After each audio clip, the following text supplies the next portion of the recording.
You're listening to the 10-Minute Bible Hour podcast. It's fast, fun, free, daily deep dive Bible, and right now we're working on the book of Nehemiah. If you're new, welcome. You can jump in right here, or you can always go back and start at the beginning of any season. The whole podcast is available in an easy-to-use format at thetmbh.com.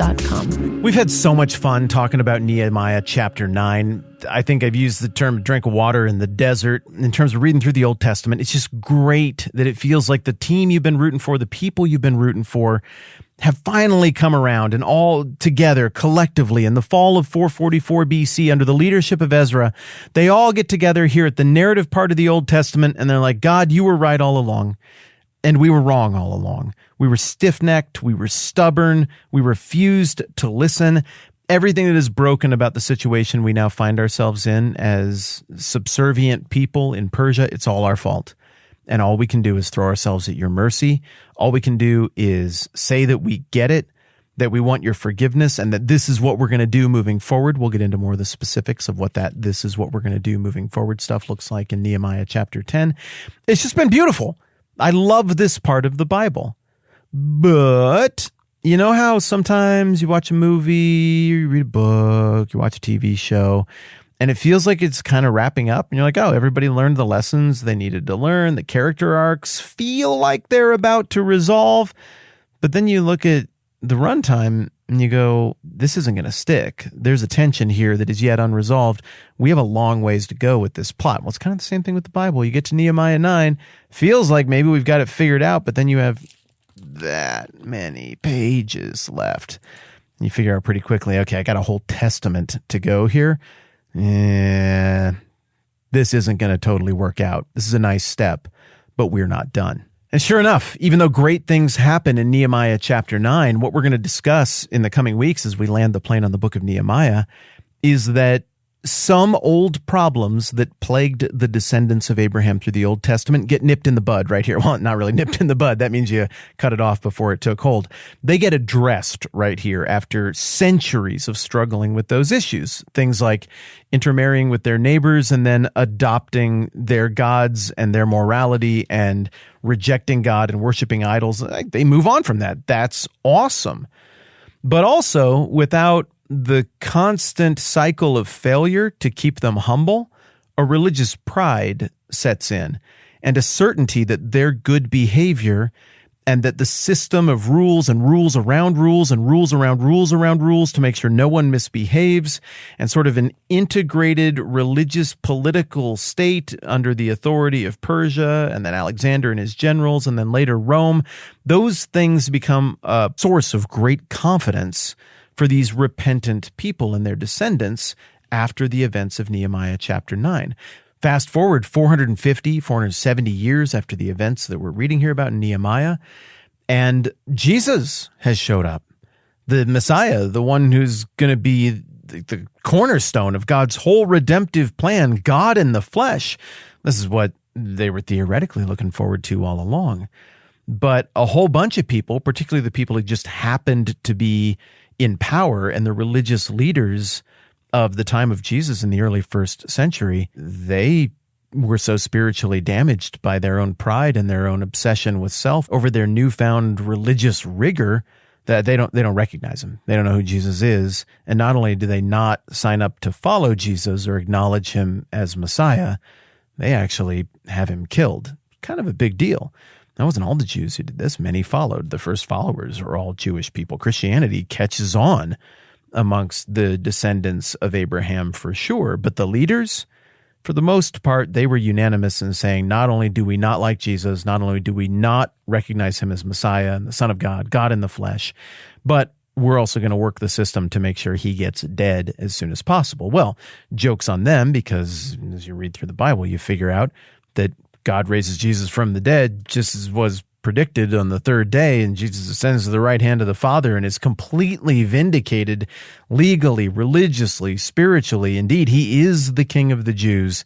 Indeed, he is the long-promised Messiah. Well, at the beginning of the book of Acts, Jesus ascends to the right hand of the Father, and then the Holy Spirit shows up and starts guiding the followers of Jesus into the great unknown. They're going to go out and take the message of Christ the Messiah out into a world that Some people are excited to hear it. Some people are really not excited to hear it. And the first place they're commanded to go by Jesus is to Jerusalem. People in Jerusalem, remember, they just killed Jesus. So they're not real high on this message. And in Acts chapter 7, there's an early Christian leader, a young man named Stephen, who is steeped in the whole story, the whole narrative of the Old Testament, just like Nehemiah and Ezra are very knowledgeable about the whole story of the Old Testament and where they fit into it and where the people fit into it. And indeed, Ezra's prayer that he wrote in Nehemiah chapter 9 is demonstrative of that. And he leads the people in a prayer of right understanding of what the story of the whole Old Testament is about. Well, we get something that echoes that profoundly in Acts chapter 7, 470-ish. I'm making that number up. That's got to be close, right? 444, so that's 440 years. This is probably around 30 or 33. So yeah, 470, 480 years later, here in Acts chapter 7, we get a passage that echoes the prayer of Nehemiah chapter 9. But this time, instead of the people repeating the prayer of Ezra that recounts the story, all with the point of driving toward, we were wrong, you were right, we renew our covenant with you. Here in Acts chapter 7, Stephen is talking to a bunch of the Jewish leaders who have rejected and brought about the execution of Jesus and who are about to kill him, spoiler alert. And with Stephen's final words, he takes a trip through the Old Testament, talking about God's faithfulness. And the punchline of Stephen's account in chapter 7 as an echo of the prayer of Nehemiah chapter 9 is that in Nehemiah chapter 9, all the descendants of Abraham agreed together in, well, really the whole thing, but in verse 29 especially, that they have been stubborn, that they have turned their backs on God, that they became stiff-necked and refused to listen. That's something they all assent to.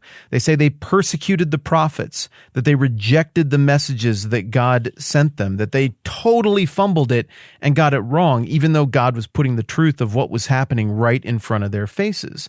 Well, in this account in Acts chapter 7, Stephen is basically going to say, yeah, I more or less agree with you on what the point of the whole story was that you recounted back there in Nehemiah chapter 9, except now you are the ones who are stiff-necked. You are the ones who have rejected what God has done in front of you. You are the ones who are stubborn. You are the ones who have refused to listen. And I think this thing that Stephen says to the religious leaders in Acts chapter 7 is very powerful if you're not that familiar with the Old Testament, but it's even more powerful if you just got done looking at Nehemiah chapter 9. So a bunch of the religious leaders in Acts chapter 6 says they stirred up the people and the elders and the teachers of the law, and they seized Stephen and brought him before the Sanhedrin. And then these critics, they produced false witnesses. It's a lot like what happened to Jesus, who testified, this fellow never stopped speaking against this holy place and against the law. Uh-oh. Remember, the formal charge that got Jesus executed was blaspheming the temple. Now they're trying to tag this on to Stephen, one of his early followers as well. For we've heard him say that this Jesus of Nazareth will destroy this place and change the customs Moses handed down to us. All who were sitting in the Sanhedrin looked intently at Stephen, and they saw that his face was like the face of an angel. Okay, so they're conflicted here at the end of chapter 6. Something is powerful about this young man, but the charges being brought against him echo those brought against Jesus, and they just had Jesus executed for exactly those charges. Then the high priest, this is Acts 7, said to him, are these charges true? This all rings a bell, right? It sounds just like the trial of Jesus and how they wanted Jesus to say it, but Jesus kept bouncing it back to them and then even saying like, hey, you have said it is so. Here, Stephen just tears right into it. He plays a different role in the whole unfolding of the kingdom stuff. Acts 7:2. To this he replied, brothers and fathers, listen to me. The God of glory appeared to our father Abraham while he was still in Mesopotamia before he lived in Haran. And what I'm about to do right here is going to take longer than the amount of time we have left. So we've set the table. We'll pick right up where we left off today, tomorrow, with Acts chapter 7 and Stephen giving a recounting of the story of the descendants of Abraham in the Old Testament that echoes the one in Nehemiah chapter 9, but with a very different punchline. Cool. I'm Matt. This is a 10-Minute Bible Hour podcast. Let's do this again soon. This podcast exists because many of you kick in to make it happen, even though you don't have to. Learn more at thetmbh.com/support. We're grateful because that supports our family.